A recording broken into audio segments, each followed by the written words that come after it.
Let's talk about this past 6 months. You got into it. You joined the team. You joined here at the brokerage. You got to hang out with Miss Fun Susan Ebert over here. But then he disappeared. Oh, did you? Okay. Yeah. I didn't know about this part. I'm like, where's Dakota?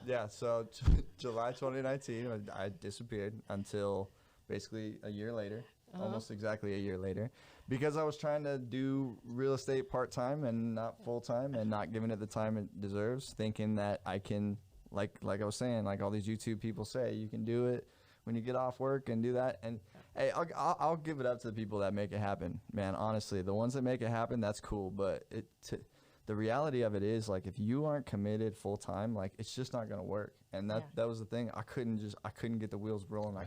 I couldn't make it work. And then once COVID hit, quite cool. Where I was promised a job, where I was promised a career for forever. We're gonna retire out of here, like that kind of situation. It felt like that was gone.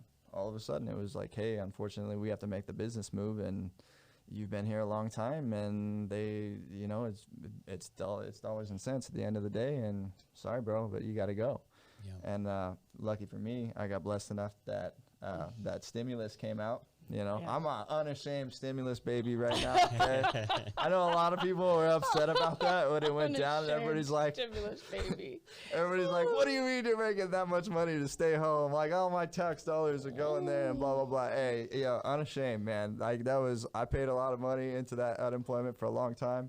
And when it came back to me, I just want to set the record clear, though. I didn't sit around, okay? I literally I probably sat around for a month or two, and then I talked to, once I found out that I could technically, as long as I don't show profit, I can work, but the second I show profit, then I have to get off of it. And that was my tax person that told me that. And, but yeah, so I talked to you, and I said, hey, what teams are hiring? What's up? Like, I need to get on a team. I need to figure this out. Got plugged in with, I talked to Jimmy Mochi, I talked to Justin Bringus, I talked to everybody. And Justin and Andrew just clicked, man. And so when I started working with them, dude, I mean, they had me start dialing right off the bat. Boom. I saw him every day. Yeah. I'm like, look, you're at work. Oh my God, you're at work. It was amazing. Every day. It's so crazy. So from day one until you actually got an apple from the tree, how long did that take you?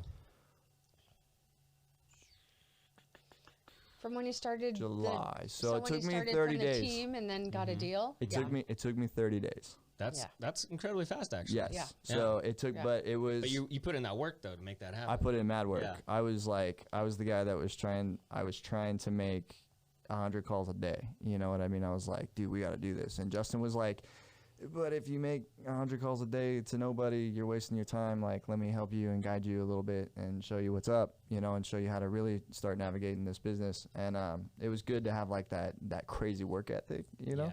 And I still think it's good, and I'm trying to get it back right now because I got super lazy. But trying to get that back and generate that back.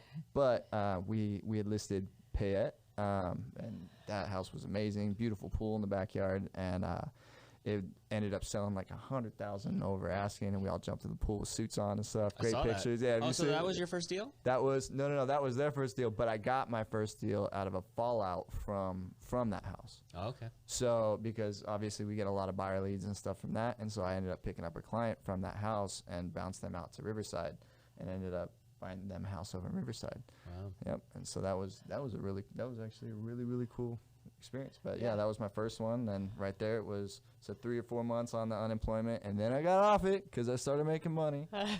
And then the in-laws needed to sell their place all of a sudden because now I'm making money. So boom, we listed their house, and then had another buddy who needed to list his house because now I'm the guy, and it's like that momentum, it starts picking up. Yeah. And that's what it seems like for the agents that have a hard time getting off the ground. But if you can get 1 or 2 deals and then get on top of that surfboard and on that wave and flow with that momentum, it just starts to really starts to come in. So Yeah. you're a living testament to that. Yeah. That's awesome, man. Yeah, and I had some good ones. I even had to deal with you for a second. Yeah. Yeah. I gave you grace, man. I was I trying, know, I was trying to keep it man. together. I know, and I was like, "Oh, I'm so sorry, dude." Like, it's like, dude, I want to be on your podcast. Don't hate me.